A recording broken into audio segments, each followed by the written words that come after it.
Welcome my dear student, Tapoban centre থেকে আমি সুকুমার পাল। দেখো, তোমাদের জন্য আমি আজকে কলকাতা পুলিশের যে এক্সামটা হলো সেই কোয়েশ্চেনটা পুরোপুরি অ্যানালিসিস করলাম, দেখলাম। এবং আমাদের যে তপবন গভর্নমেন্ট স্টেট গভর্নমেন্ট জব বলে যে একটা আলাদা ইউটিউব চ্যানেল রয়েছে, সেখানে তারা অ্যানালিসিস পুরোটা করে দেওয়া হয়েছে। তোমরা যদি পারো দেখে নিতে পারো, এখানে লিঙ্ক দিয়ে দেবো। এবার যে বিষয়টা, কারণ তপবন স্টাডি সেন্টারের বহু স্টুডেন্ট আজকে পরীক্ষা দিয়েছে। এই পরীক্ষার আমি কাট অফটা তোমাদের সঙ্গে বলবো। কাট অফটা অনেক সময় মিলে যায়, অনেক সময় মেলে না। তবু স্টুডেন্টের একটা স্যাটিসফিকেশান যে ভাই এত করেছি, আমার কত হতে পারে, এরকম একটা ব্যাপার কাজ করে। তো সেই লেভেলে আমি আমার দৃষ্টান্তমূলক মানে বিচার বিবেচনা এবং অধ্যবসায় করে যেটা আমি পাচ্ছি সেটাই তোমাদের সামনে বলবো।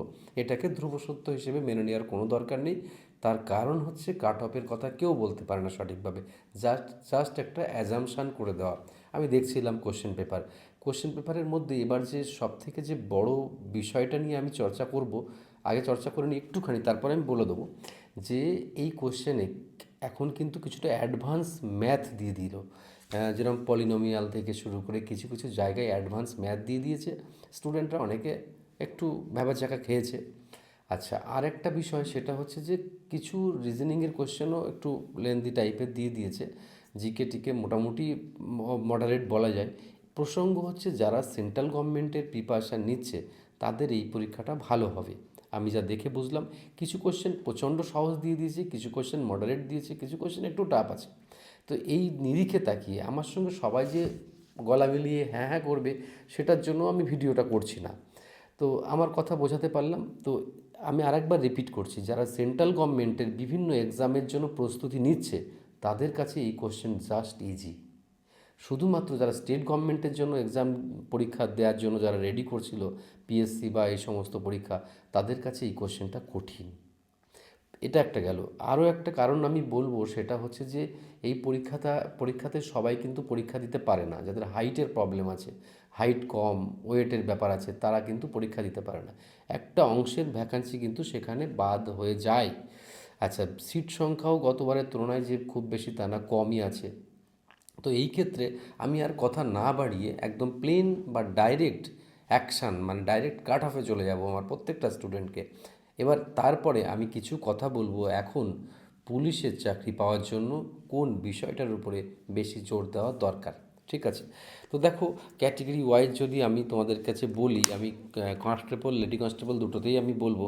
প্রথমে আমি ক্যাটেগরি ইউআর, মানে যদি বলা হয় যে ইউআরে কত যেতে পারে, আমি কিন্তু একটু বেশিই বলছি, তোমরা মানো কি না মানো বলতে পারবো না। 55 থেকে 60 যেতে পারে। ইউআর কত যেতে পারে স্যার? নোট করে নিতে পারো, 55 থেকে 60। কেন বলছি তার কারণ হচ্ছে এই প্যাটার্নটা আমাদের রাজ্যে এখন বহু ছেলেমেয়ে রেলের জন্য প্রিপারেশান করে। তারা কিন্তু এই প্যাটার্নটা হুবহু ভালোভাবে পরীক্ষা দিতে পারছে। ঠিক আছে? আচ্ছা, ইউআরের মধ্যে যারা ইসি আছো, তারপরে যারা মানে সিভিক ভলেন্টিয়ার আছো, স্পোর্টস কোটায় যারা আছো, তারা মোটামুটি ধরে নাও 50 থেকে 55-র মধ্যে, 55 থেকে 57-র মধ্যে পেলে তারা কিন্তু চান্স রয়েছে তাদের। এসটি যারা আছো, এসটি তোমার 32 থেকে 40-এর মধ্যে এসটি পেয়ে যেতে পারো, পাবে। আর এসটি ইসি যদি হয় তার থেকে আরও 2-4 নম্বর কমিয়ে নাও, ওটা আমি আর বলছি না। এবার এসসিতে আসি। এসসিতে নর্মাল এসি তাদের হচ্ছে 45 থেকে 50 বলবো। ঠিক আছে? আর এসসির মধ্যে যারা ইকোনমিক ব্যাকগ্রাউন্ডে যারা আছো বা যারা সিভিক ভলেন্টিয়ার, তারা কিন্তু এসসির মধ্যে তারা 40 থেকে 45-এর মধ্যে তাদের মার্কস পেলে হবে। ঠিক আছে?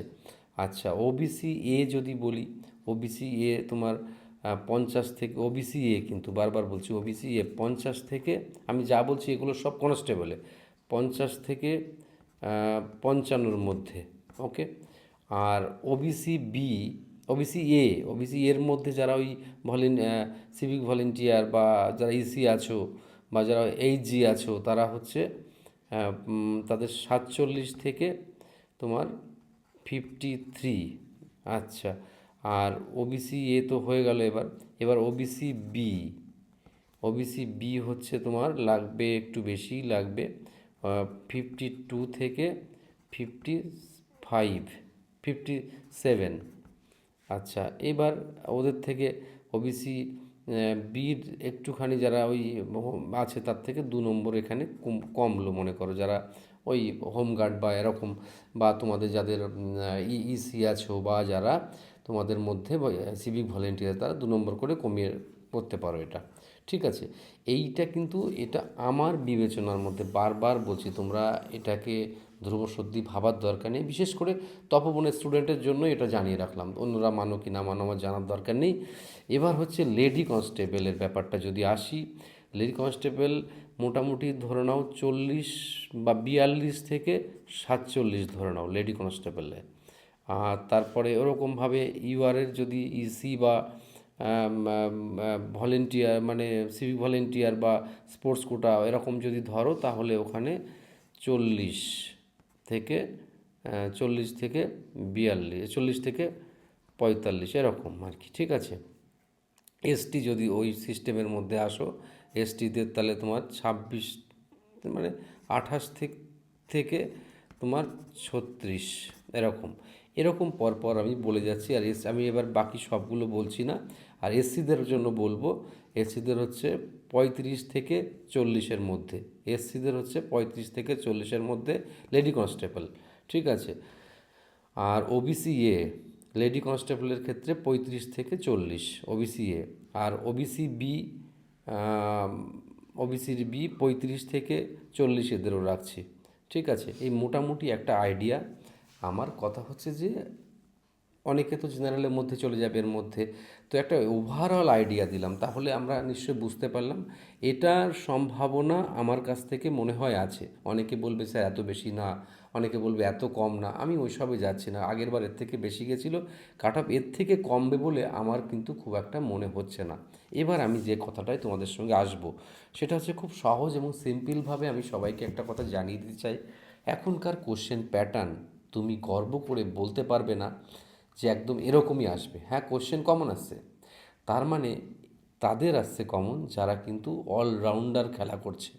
অলরাউন্ডার মানে কি, তুমি যখন নাচতে নামবে তখন তুমি উঠুন বাঁকা বললে হবে না, তোমাকে সব রকমের কোশ্চেনের সঙ্গে সম্মুখীন হতে হবে, যেটা চোখে আঙুল দিয়ে দেখিয়ে দিল। মিন মিডিয়ান থেকে শুরু করে পলিনোমিয়াল থেকে শুরু করে এই তোমার হচ্ছে এই সবই চলে আসছে যেখানে, সেহেতু কিন্তু কথা দিয়ে কথা অনেকে নাও রাখতে পারে। তাই প্রিপারেশানটা হোক অল ওভার ইন্ডিয়া বেসিস, যাতে তোমার কোয়ালিটি সঠিকভাবে তুমি জাজ করতে পারো।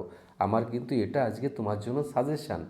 তুমি নিজে কোঠায় যদি যারা থাকো, তারা কোঠার উপরে জোর না দিয়ে তারা জেনারেলি কীভাবে কাট আপ ক্লিয়ার করতে পারবে সেটার প্রথম মাথায় রাখো।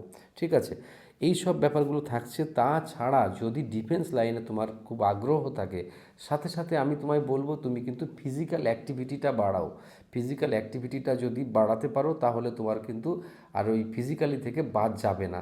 ঠিক আছে, আশা করি আমার প্রত্যেকটা স্টুডেন্টকে আমি আমার সাধ্যমতো বোঝাতে পারলাম ব্যাপারটা। আজকে এখানেই রাখি, খুব ভালোবাসা নিও, অনেক অনেক ধন্যবাদ। আর এগিয়ে চলো, আর প্রত্যেকের সামনের পরীক্ষাগুলো, আগামীর পরীক্ষাগুলো যেন খুব ভালো হোক, এই শুভকামনা করি। ওকে, বেস্ট অফ লাক, খুব ভালো থেকো, বাই।